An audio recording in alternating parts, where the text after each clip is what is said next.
Hello friends. Welcome back to this series on Docker. We are going to see how to install and set up Docker on our Windows operating system. So without any further ado, let's get start the session. So first let's see what are the system requirements for installing the Docker desktop application on our Windows operating system. So for installing Docker on your Windows operating system, you need to have at least Windows 10, 64-bit, with Pro, Enterprise, or Education version. Then, Hyper-V and Container Windows features must be enabled. And some other requirements. 64-bit processor, with second-level address translation. 4 GB system RAM. And BIOS-level hardware virtualization support must be enabled in the BIOS setting. I know, some of you are confused with second requirement, which is Hyper-V and Container Windows feature must be enabled. So let's verify that. So for verify that, here, you can simply search for Task Manager. Open it. Click on Performance. And here in the CPU, you can see that virtualization is enabled. So this virtualization needs to be enabled. By default it is enabled in our Windows operating system. So you don't need to any extra thing unless you manually disable this feature. So to install Docker, simply search, Install Docker on Windows. Here simply click on the first link which says, Install Docker Desktop on Windows. Here you can see, Download Docker Desktop for Windows. So let's just click on this button which is going to start download this executable file. Now as you can see, it is successfully downloaded. So to start the installation, I am going to click on it, so it will start the installation. So as you can see the installation is started. The first window here is configuration. Here I am going to leave everything as default, and click OK. Which is going to unpack all the files. The installation process is pretty easy I guess. We just need to click some buttons and Docker will be installed. So now you can see, this Docker desktop is successfully installed. So I am going to click Close. Now here, I will click on this Docker Desktop icon, which is going to start the Docker desktop application. Here we need to accept the term and conditions. So I am going to click on Accept, and click on Next. So here as you can see, my Docker desktop homepage. Now one thing I will recommend here, is to sign in with your Docker credential. Here I have already logged in, you can create your account and then you can log in to this. And after log in, you will able to see your Docker if here. So now let's get started with the Docker. So here I am going to open my command prompt. Here you can just type, docker, -version or v and here you can see the version which we have installed. Now let's check if Docker is working with DockerHub perfectly fine or not. So to check this, you can run, docker, run, hello-world. So run this command. So here you can see the output. We can see on the first line it says unable to find image hello world latest locally. Then it has pulled this image from the Docker Hub repository. And once the pull is complete, here you can see the status, downloaded newer image for hello world. Then it says hello from Docker. So that means, everything is working fine with your Docker, and it's able to run your Docker images and this is the first image we have run. So guys this how we can download and install Docker on our Windows operating system. So guys, we will see some basic and frequently used commands in Docker. This is going to be a very easy and interesting session on learning the Docker basic commands. We will see all the very basic commands and frequently used Docker commands. So without any further ado, let's get start the session. So here, I am using the Windows command line. If you are on Mac you can use your terminal. And if you are on Linux, then you can use the Linux command line. Now here, the only prerequisite is must be installed on your system. And this we have already learned in the earlier session how to install Docker. Now here, the very first command is, docker, version. As you can see this command gives us the information about the Docker client, and the Docker server, which is the Docker engine. Here we get the information about the version of the Docker client, then API version, the Go programming language version, and similarly for server, we get all this details. So this is going to be a very handy command if you want to look at your client and server version. Now the next command is docker -v. So this command only gives us the version of Docker. So as of now, I am on Docker version 20.10.16. Here also you can use docker -version, which will be the same command, and it will give the same output. Now let's see our next command, which is docker info. So this command gives you a little detailed information about the Docker that is installed in your system.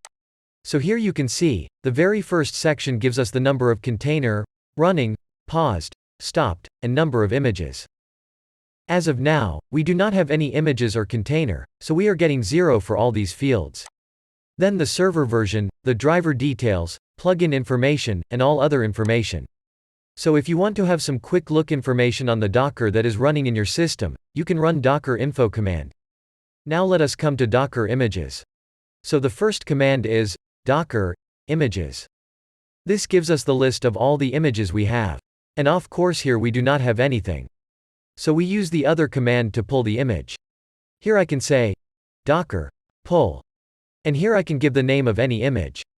So if you are on Docker Hub, you can get any images. Here I will go to explore repositories. Here you can get any repositories. For example, let me say I want to get an Ubuntu image.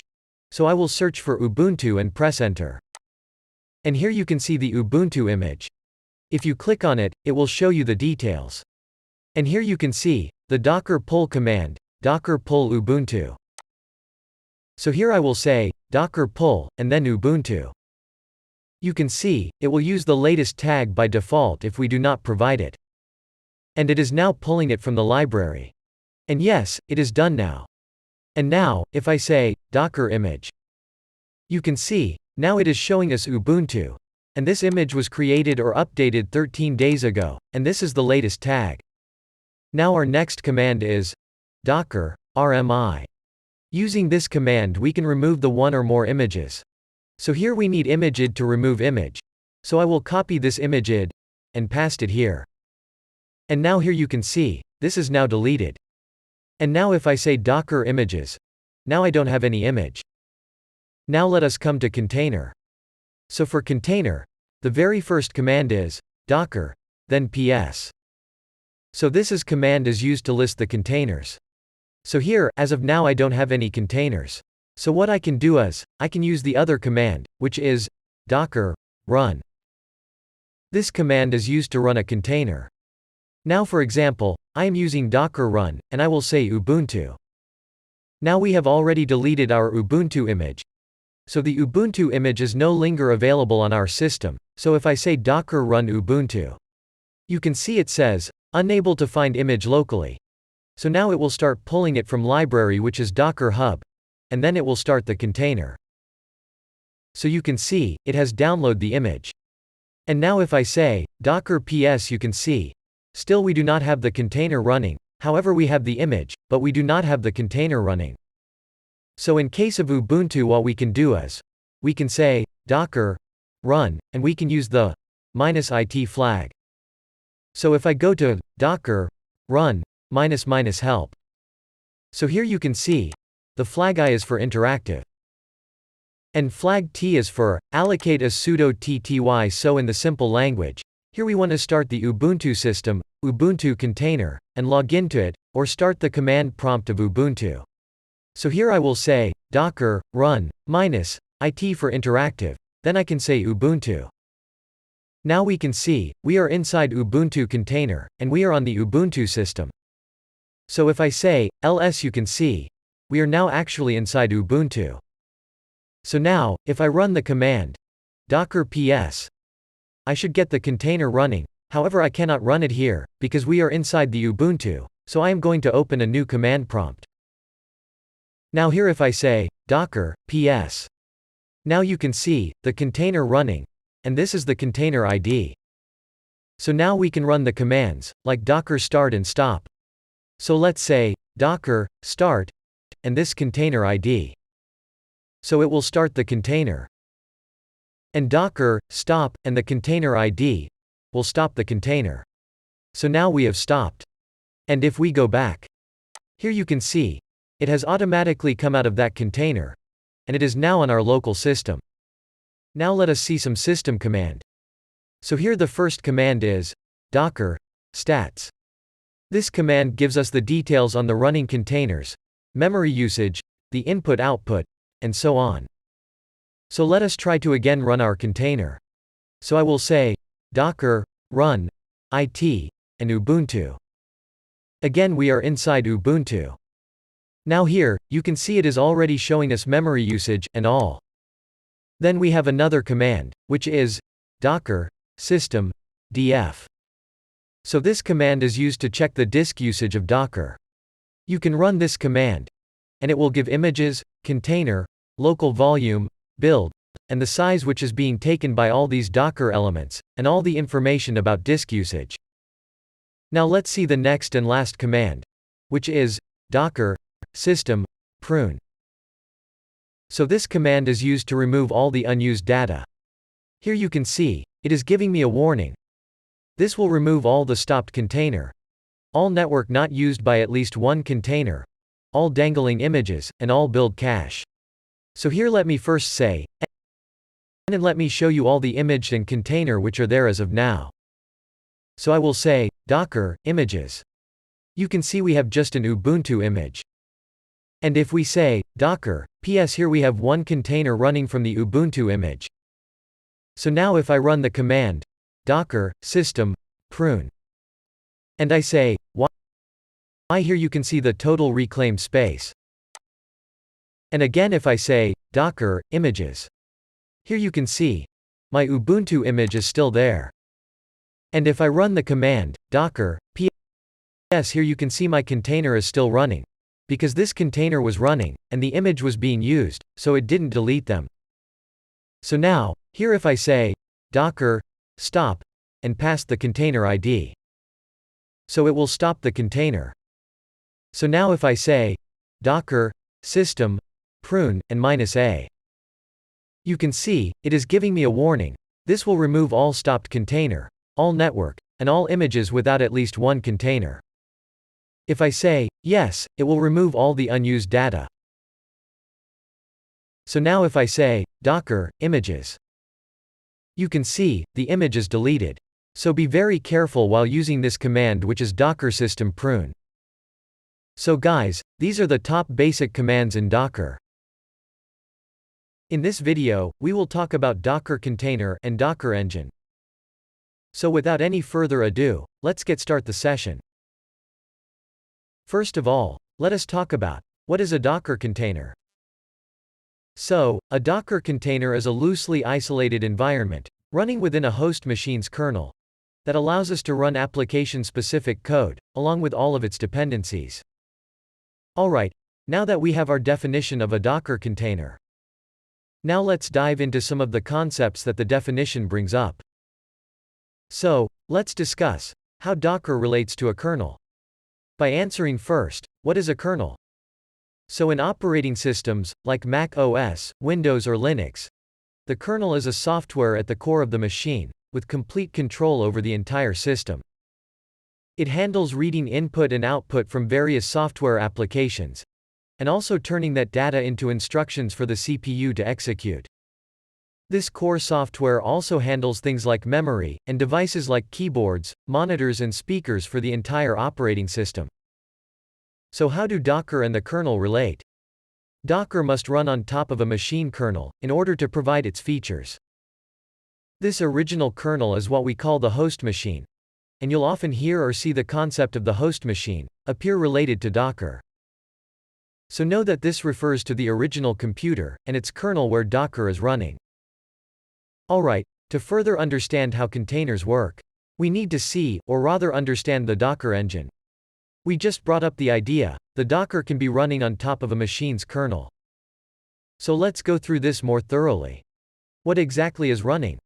The system in place, that handles Docker services is called the Docker engine. The engine consists of a server process to run Docker features, then an API that we can use to launch those features. And finally, a command line interface client, that allows us to interact with that API as users. The server is also called the Docker daemon. A daemon in operating systems is a term to refer to processes running in the background. So the Docker daemon is running in the background, without you having to directly interact with it. It runs within the kernel of the host machine. It then listens for requests from the user. We users send those requests through a command line interface that the Docker engine exposes.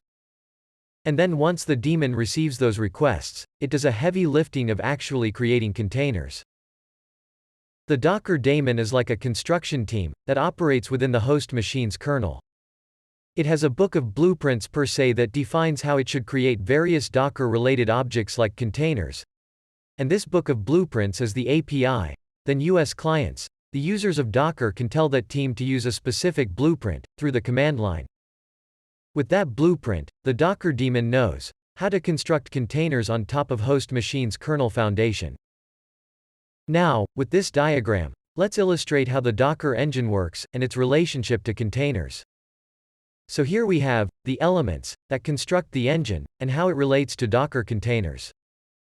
Again, the engine is made mainly of that Docker daemon, managing Docker objects, the Docker command line interface, and the Docker REST API that acts as a layer between the command line and the daemon itself, to provide blueprints on how to work with Docker and create Docker objects like containers. So this diagram illustrates an operating system that is running Docker.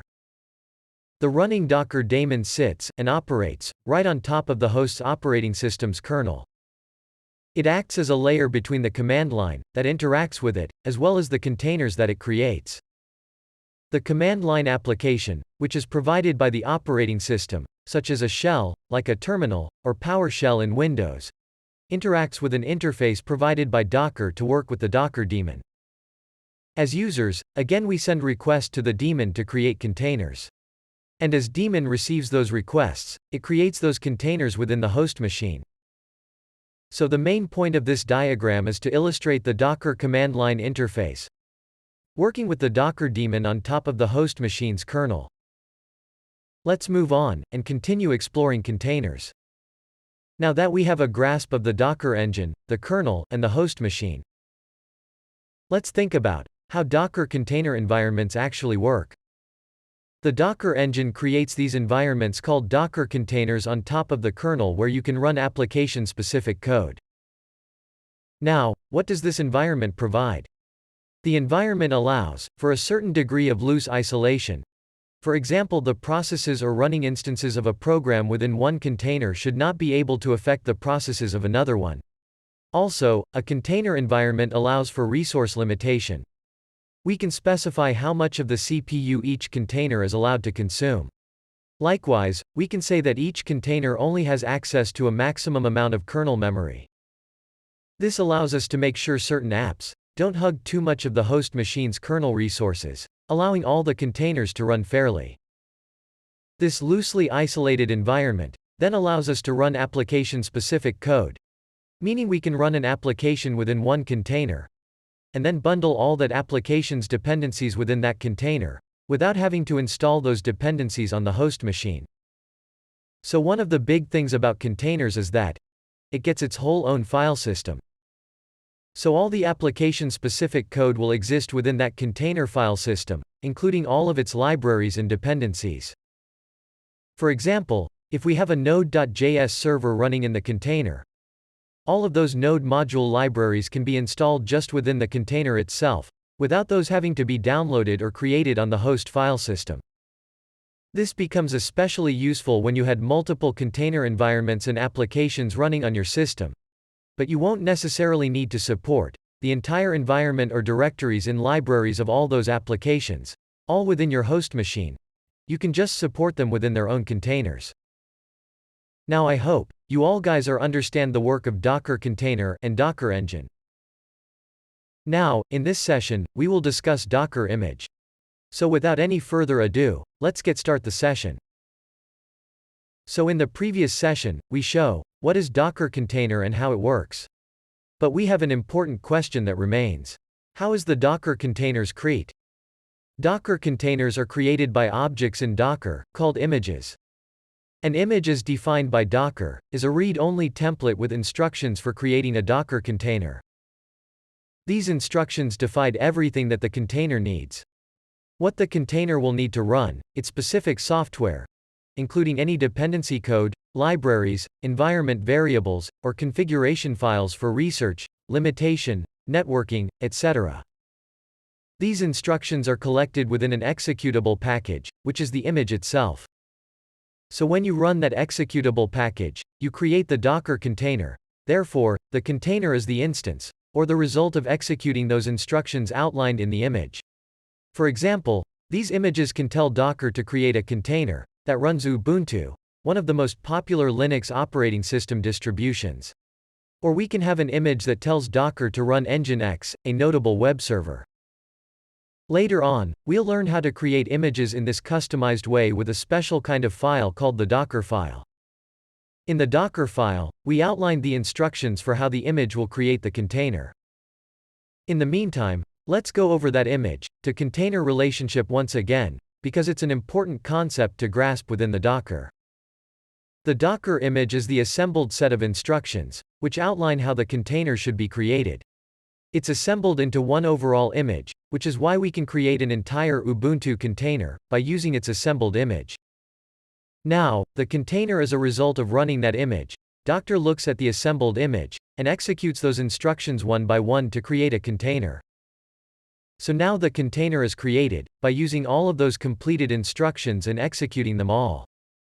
In an analogy often used to illustrate this image to container relationship, is a class-object relationship of object-oriented programming. The Docker image is what the class that defines how to create the objects of the container. From the class, you can create many instances of the object. Likewise, from the image, you can create many instances of the container. Now let's learn where to find the already most widely used images created by Docker users around the world. In order to find these images, we look to DockerHub.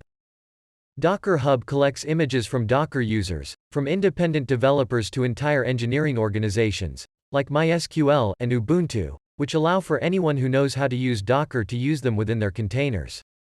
Hosted as repositories, these images on DockerHub allow you to look at different versions of an image that have been published over time. Alright, so let's check out an example of an image on DockerHub. So here we have a Ubuntu repository on DockerHub. Here we are, as you can see, this is hub.docker.com.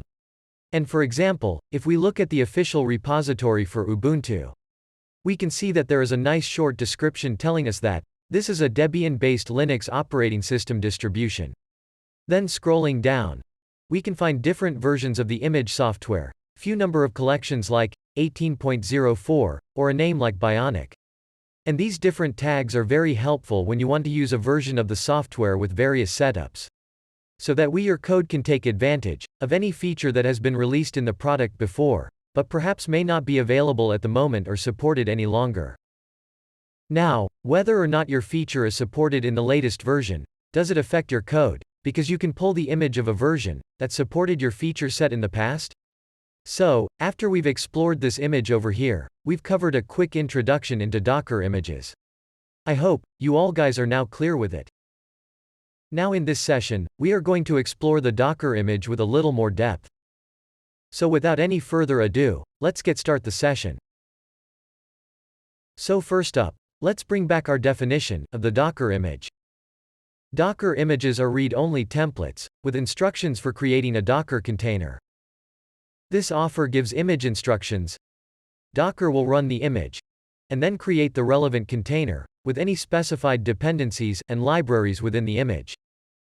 Yet this begs the question, where are those instructions defined, and how do we define them to add our own instructions? So the instructions for these images, that create container images, are outlined within a special kind of file, called the Docker file. The Docker file is a text document that contains various commands that you would use within Docker on the command line to build a container image. For example, it includes commands to specify the base image that you want to base your container off of. Now in the command line, in order to do that, use a command like a docker create, which allows you to use an image and create a container based off of Ubuntu, for example.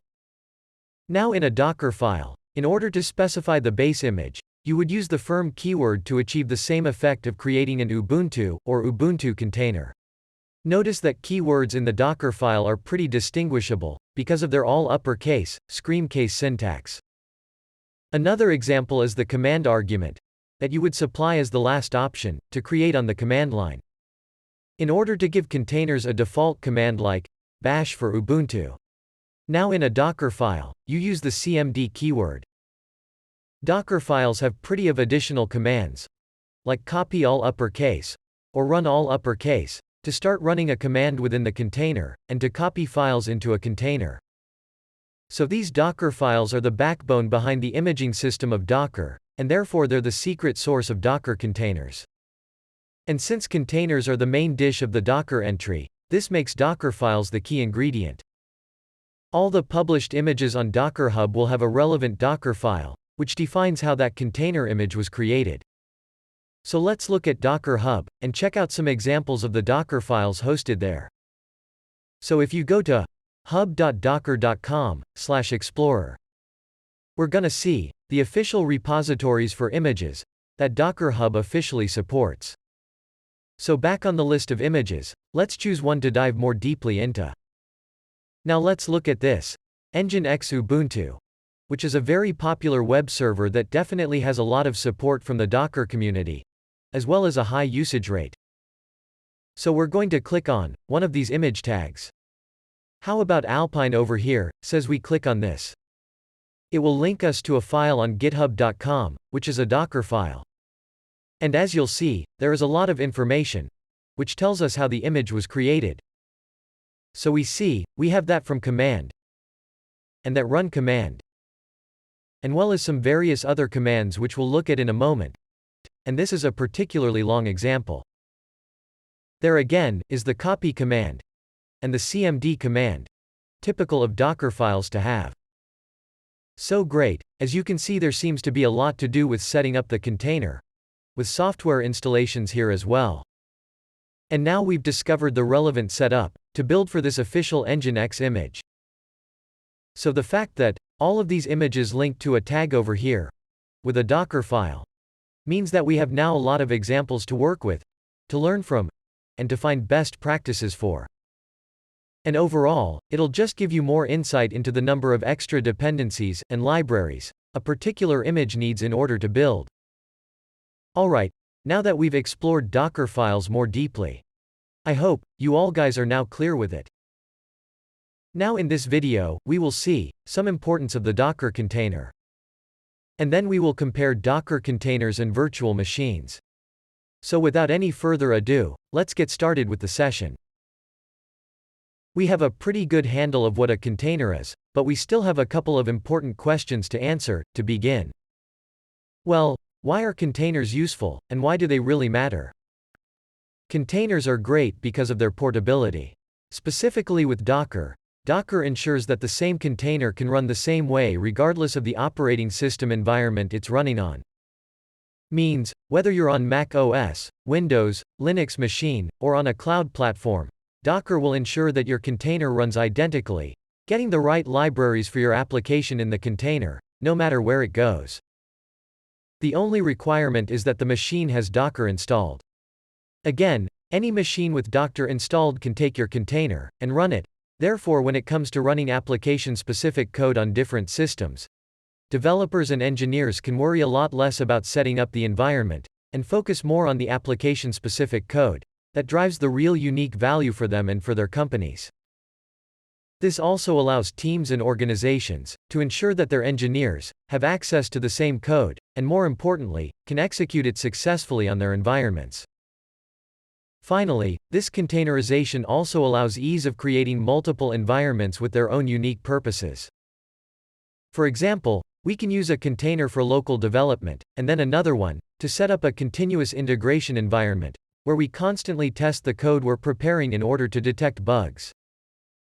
Likewise, we could have another environment devoted to continuous deployment, where we can use a container or containers to actually publish our code to the public, and even tear down or scale up our applications according to new demands as they come in, by scaling down and tearing down how many containers we're using. Docker containers are also very lightweight, which negates one of the biggest downsides of using virtual machines. So you may have also heard of virtual machines, which are another solution to having complete isolated environments in operating systems to run application code or a particular piece of software. Virtual machines are abstractions of an entire computer operating system within a host machine. They virtualize everything, from the entire file system for a kernel, for managing users, and more. However, let's say we want to run an image of software that takes 2 gigabytes. The virtual machine then needs to allocate 2 whole gigabytes of disk space to run that image. If you want to run 5 virtual machines, running that 2 gigabyte image, well, that's 5 images now, 2 gigabytes each, bobbing up our required usage to 10 gigabytes of disk space. Now, let's run the same scenario with Docker. With Docker's containers, you can take advantage of that space, for the 2 gigabytes of usage for that first container, but then share a lot of those resources with any container in the future. The file system between each container is shared, and common files are reduced and don't have to be re-downloaded. So because of that sharing, that 2 gigabytes is efficiently used, and you could theoretically start hundreds of thousands of containers without overloading your host machine space. Having a number of environments on this scale would be too much to handle in the approach of virtual machines, which again need that for 2 gigabytes of space per VM. So both solutions are relevant today, depending on the isolation unit. Perhaps you don't want the files, or even the library files to be shared in any capacity, in which case the VM, or the full virtual machine would be the better option. However, if you need a lot of environments with isolated processes and a solution that is very lightweight, then Docker containers present the better option. Okay, we now have a grasp of Docker containers, as well as the engine. We also got a taste of how these can help development teams and organizations. I hope you all guys are clear with this topic. In this session we are going to create a simple Node.js Hello World Docker container from scratch. So without any further ado, let's get started with the session. So here, as you can see, I am on my desktop directory. Here first, I am going to create a Docker directory. And in this Docker directory, I am going to create another directory called example node. Now, let's open this directory in our code editor. So it is going to start the Visual Studio Code editor. So here first I am going to create a simple Node.js Docker file. So let's create a file, dockerfile, with no extension. Now here first I say, from node 14. It means which image we want to start from. This will be our base image. In this case it will take the official Node.js image, based on Applin Linux, using node 14. Now let's set our working directory. Which means all our commands will be run in this folder, until we change it again. That's a folder we know already exists in the node image. Now let's copy. And we copy the package.json, packagelock.json using the star means wildcard, and then app.js files that are present in the current folder, into the working directory. Then I am going to say, run npm install, to install the package listed in the package.json file. Then let's expose port 3000 to the outside. A container is 100% isolated from the network unless you expose one of its ports using the expose command. Then we run command node, and then app.js, to start the app. Note that if we use single quotes instead of double quote in CMD line, then it will result in an error, so use double quote. Now I am going to create another file, called app.js, where we will create a simple Node.js app. So here, first of all, I am going to create a variable called express, which is the result of requiring a module or helper library in a node called express.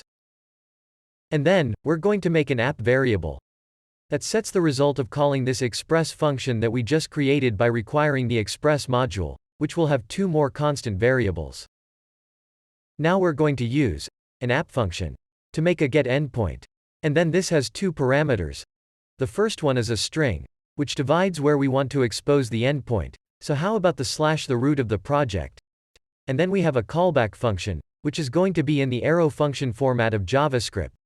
So that's an opening pair of parentheses, and then an equal sign, greater than sign, which is an arrow function. Then within the parentheses, we can have two parameters, rec and res, which stand for request and response. And then our response, we can send back a string that says, hello world. And with that, we're almost ready. Now we just have to make the server live. So we're going to say, listen, on our port 3000. And finally, it'll be nice to give a message to our user. So let's say, server ready. Super simple, right? But now we have one dependency. We need to add it to the package.json file. So let's open our terminal. And here run the command, npm init -y. Now run, npm install express. So as you can see, server ready. Now let's stop the process, and let's create a Docker image from this. So here, I'm going to build a Docker image from this Docker file. So docker, build, and I will give a tag example node, and then a dot. So it will take a while to download the node image, and run the npm install. Then you will get a successful message. Now it's important to note that after you first download a base image like the node one we use here, that will be cached locally, so you don't need to download it again and the image building process will be much faster. So now we can run a container from the image. So I am going to say, docker run, -d, -p, 3000, :3000. Now let's assign a name, node app, example node. Okay, done. So here, you can see, in our Docker desktop, the image is running. And here, let's click on, Open in Browser button, to open the app running on port 3000. So we have successfully created a simple Node.js container. I hope, you all guys are now clear with it. Now in this session, we will build a PHP image. So without any further ado, let's start the session. Now note that, this lesson is optional, some new concepts will appear, but the function of this lesson will be to show off how Docker can create diverse kinds of images across multiple languages and platforms. I think by having a diversity of examples, we're best equipped to figure out how to create our own custom containers, when it comes to a new language or framework we haven't used before. Alright, let's begin creating this new Docker image. So here, I am on my Docker directory. Now I am going to create a PHP directory, and navigate into it, so mkdir, php, then cd, php to change into that directory. Now let's open it up in our code editor. So it is going to open a VS Code editor. Now here I am going to create two files. First one is the Docker file. And for the PHP container, we'll create this index.php file, which will be a server-side generated HTML file with script. So the Docker file will take care of creating the Docker image. But let's start by making the server-side HTML with the PHP with PHP, by having a pair of HTML tags first. Now between these tags, here we can create a PHP tag. So first have a pair of tags. And here both sides we need question marks. And here we say PHP. And in here we write PHP code. So here if we want to generate a string we can use echo. And here let's say hello world, from a PHP container. Here we can write any content, but this is just a nice quick message. So we now have PHP file, with an inner PHP script. Now with the Docker file, let's construct our image. Here on top of the file, we will specify that, we are basing our image of PHP. So I am going to use, from PHP, and here no need to specify a tag since we will use latest by default. Then we will copy our local file, index file, to the container directory, and this will make an index.php automatically. And next, let's specify the default command for this image, that will run once any container based off of its start. We will use the exact format of the cmd keyword, and we will say php and -s as our argument. So PHP contain a built-in web server with limited features for app development. It's perfect for our case and we can use it with dashes to serve up the first file that it finds. So then as the final argument for this, we are gonna want to tell it where to host the server. So how about 0.0.0.0, which is the default route to open connections to the container's ports where its servers are accepting connections.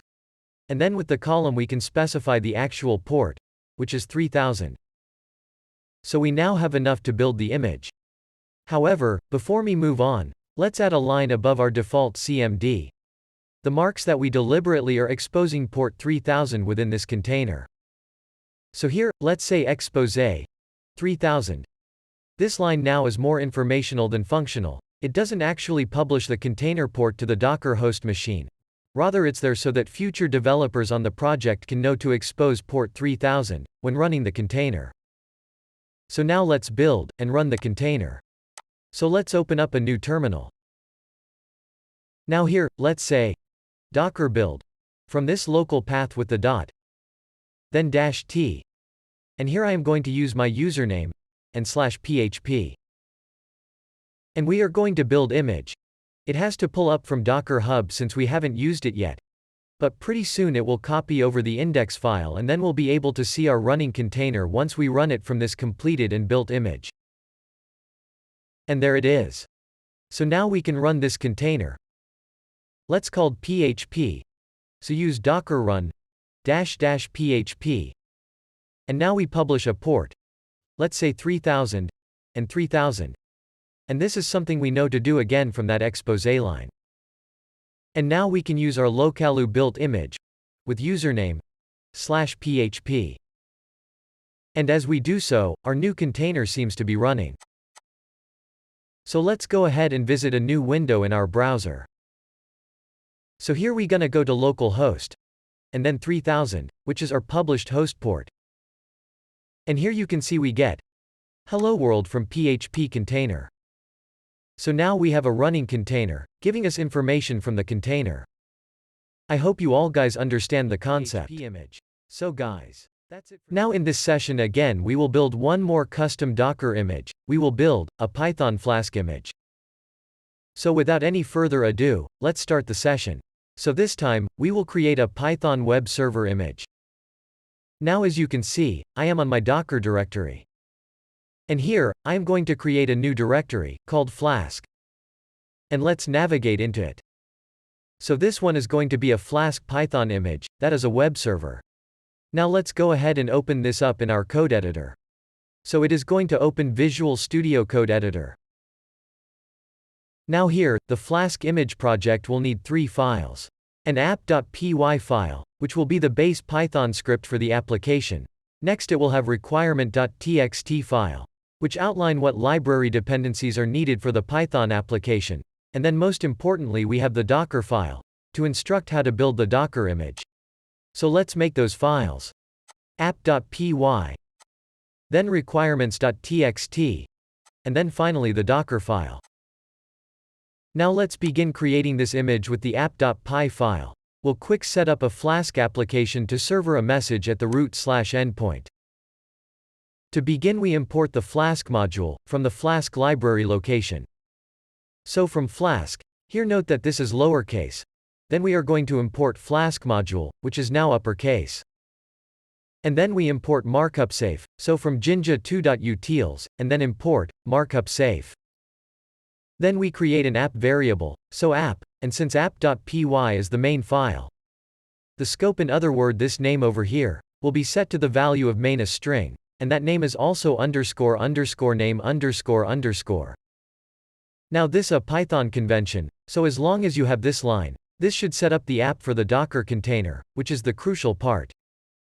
Now we can use this app to set up a root. In Flask to set up a root we use the root function with a special decorator on the app variable. We'll say app.root, it's gonna happen on our /endpoint marked by string over here. Then we provide a method, so let's call this method response. So we'll say def response, then colon, and then as a result, let's return a string that says hello world, and in this time we'll say from S3 Flask container. Let's make sure that we're going to run the application from this app.py file in Flask. It's conventional to check that our scope is main. So if the main variable is truly __, main __, then with a colon after this if statement, we need app.run function, and then we specify with a keyword argument, that our host is the default host of 0.0.0.0 to accept all connections, and then a port is 80. Alright, now we have this app.py file completed. Now we need to complete our requirements.txt file, since a container won't be able to provide the Flask module automatically without properly installing it. So head to requirements.txt, and then we'll specify Flask as a dependency, and then give it a version of 0.12. And then we need 2 more to install. Jinja 2. And its version is going to 3.0.1. And the third one is ITS Dangerous. Version is 2.0.1, and a new line at the end of the file. So now we have enough in terms of our Python and Flask files in order to build this Docker image. Now let's go to our Docker file. So first here, let's say from, and let's say use Python version 3. Then let's set a working directory for a container. This working directory is helpful, since any following command like copy and command will now run in the context of this location. Then here we are going to copy the requirements.txt file to the home location, or rather the location set by the working directory. And then let's use the run command to install all the requirements. So let's run pip install -r for open a requirement.txt, and then requirement.txt, so this will install all the requirements that we have specified. And then we copy over all of the code files, so copy, and then 2 dots. Then we are going to expose port 80. And then finally we have default command cmd, then we are going to run Python on app.py. So now we have our Docker file complete, and we can create our Docker image using this. So let's open our terminal. Now let's build this Flask image. So we are going to run docker build a dot. Then we will have our familiar naming convention with username, and then the project name which is Flask.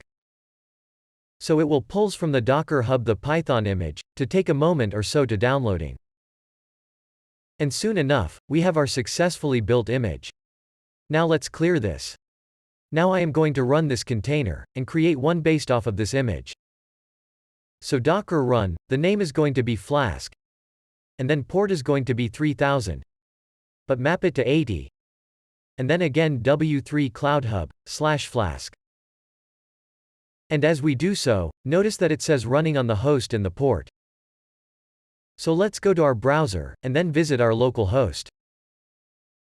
And as we do so, while we get a message, hello world from S3 Flask container. I hope you all guys are now clear with it. Now in this session, we will explore storage for Docker container, and how we can manage our application data across containers. So without any further ado, let's start the session. Here, the main question we want to answer is, how do we get access to the data from a container that it writes during its lifetime, and then store it somewhere, perhaps on our host machine, so that we can use it for other processes? Now, to achieve storage and manage data, Docker offers 3 solutions, each called a mount. They all relate in that they bring container data to the host machine, however, they have 3 different approaches that can be helpful for various situations. First, we have volume mounts. Volume stored data in a specific directory on the host file system. This directory is managed by Docker. In only Docker container processes can modify this part of the file system. The directory is stored within a special section of the file system devoted to Docker. This is the preferred approach to managing data in a persistent way across multiple container lifecycles with Docker. The data that a container writes during its lifetime stays there, even after the container exits and is removed. Now second, we have bind mounts. Bind mounts are directories that you directly link from the host machine to the Docker container. Therefore, they can exist anywhere on the Docker host's machine file system.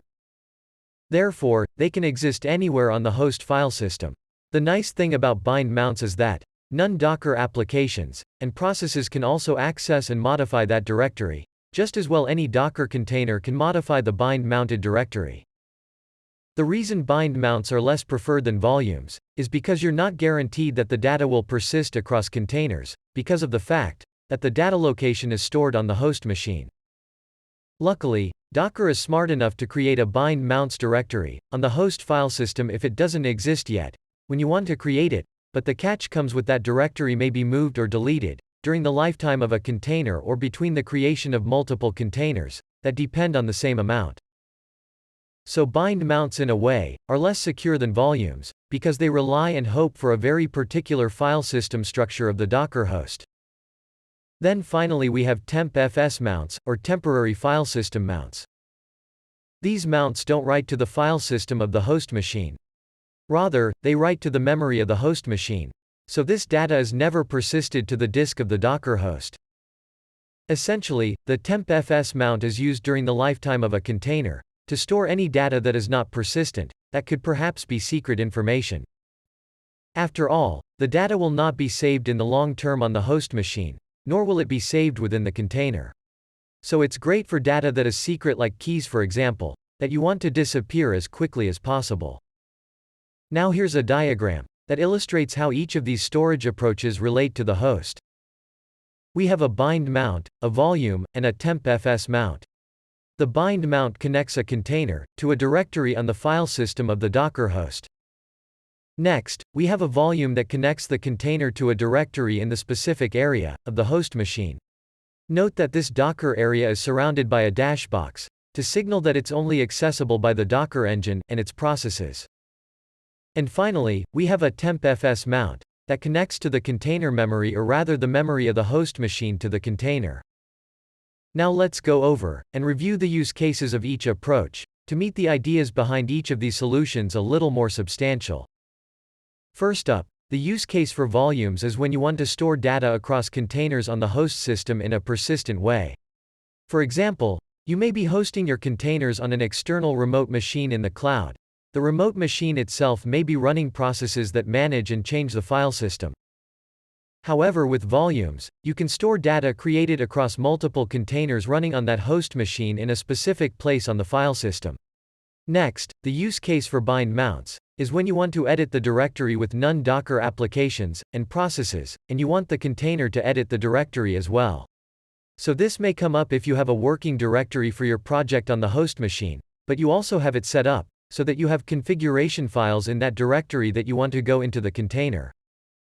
So for working directories on the host machine, they need to translate to a container. The bind mount is a great solution, especially if you're constantly updating those configuration files. Note that you want your file system to be secure and structured, so that you're guaranteed that nothing will unexpectedly change, or a move for a directory that you're depending on within a container. Third and finally, temp-fs mounts are used when you want to work with secret data that should disappear as soon as possible. Alright, the covers of 3 approaches to mounting data to the host machine from a container. I hope now you all guys are clear with it. In this video, we're going to see how we can Dockerize our existing Flask application. So without any further ado, let's get start the session. So as you can see, this is a very simple Flask application. So basically, we've got our normal app.py.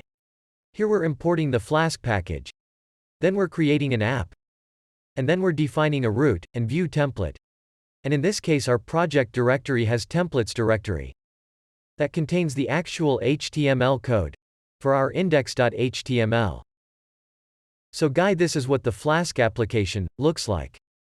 And to actually run it, you just hit app.py here. And then here, we are gonna hit run or debug. So now it is running.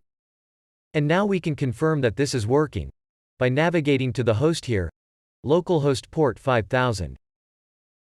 And as you can see that everything's working as we expected to. You can see hello world and welcome to the S3CloudHub. So now, I'm going to stop this application. And now what we're going to be doing is, we are going to containerizing this into Docker. Now the very first thing you're going to do is, make sure that you've got a requirements.txt file defined. And in this case, I'm using Flask with version 0.12. And then we're also going to be creating a file called dockerfile. You need to make sure that you capitalize that D in the Docker file name, because otherwise this won't run correctly. So what's going on here is basically inside of the Docker file, we're telling Docker how to build this particular container or image that you're building And so the first thing we're doing is, we're importing the base image, which is Alpine, and Alpine's really cool, because it's a lightweight Linux distribution. And so to keep your container small and easily transportable between the computers that you're developing on, in this case works pretty well. We're also going to define the present working directory, as well as copying the contents of everything that's right now inside of our IDE, into this directory in the image. And then we're going to run pip, to actually install all the requirements that we have for our project, which in this case is just Flask. But in your actual project you could have hundreds. And then finally you're defining the command to actually run inside of the Docker container when you're starting it to actually make your Flask turn into a web server. So this is all the code that we're going to have inside of our Docker file. And so the next thing that you're actually going to do here is to create your Flask app. So again, let's open the terminal. And here, we're just going to run the command called docker image, then build-t. And then here, we're going to name this image. So in this case I'm going to call this docker-flask-test. And then here, we need to have space and then period. So once you run this, you'll now see Docker begin to actually grab the other Docker images it needs, and proceed with building your actual image. So we'll let this thing run through. And there we go. So we've got our basic Docker image that's just been built. And so now if we wanted to actually run this image, the first thing we can do is to actually see all the images. So we can run docker image ls. And we can see that we've got that Docker flash test image that we just created. Next, what we're going to be doing is going to docker run. Then we are going to define the port with the -p flag. And here, the first set of characters is defining the port on the host machine that you are going to be allocating to this Docker container. So in this case we're starting the port bindings. 5000 is going to be for this machine that I'm working on. And then the second 5000 is going to be the port on the Docker container itself. So in this case, the Flask application is going to be running on port 5000 of the Docker container. So we're just binding port 5000 on the host to that actual thing on the Docker container. And now, we're also going to do -d to run this in detached mode, so that the terminal is running in a separate window. And then you're going to name the Docker container when it's running. So in this case I'm just going to call it docker-flask-test. Hit run. And you can see how quickly this thing was able to spin up. And so now, if we go and open up our local host, port 5000, we can see that we are now running Flask inside of a Docker container inside of our Windows computer. So that's pretty good. And it makes it a lot easier to ship this container to another computer. So you can develop in a much more easy way. So the other thing we're going to make note of here is that they basically give you the Docker container id after you've done this. So after you're done playing around, you can copy that. And now what we're going to do is actually stop this Docker container. So you just run the command docker stop and paste in that id. And then that should stop it from running. So let's try to see if we can get back to this host or not. So you can see that it's now saying that it can't be reached because we've just stopped our Docker container. And then as best practice when you're using Docker, after you're done doing everything with your containers, it's best to run the command docker system prune to free up all the resources like the volumes and networks. So you just do that. Hit yes on the keyboard. And so basically, we've just reclaimed some space from the container that we weren't really using. So there you go. So that is how we can take a Flask application, Dockerize it, then run it, then stop it, and then prune it afterwards. So with this Docker container, if you have Docker installed on your computer, you can check it and you can run it. So I hope you all guys understood the concept. So guys, that's it for this video. I hope you liked it. I will see you in the next lecture. If you have any question or any doubt, feel free to ask in the comment section below. I will answer you as soon as I can. Thank you for watching. Bye and have a nice day.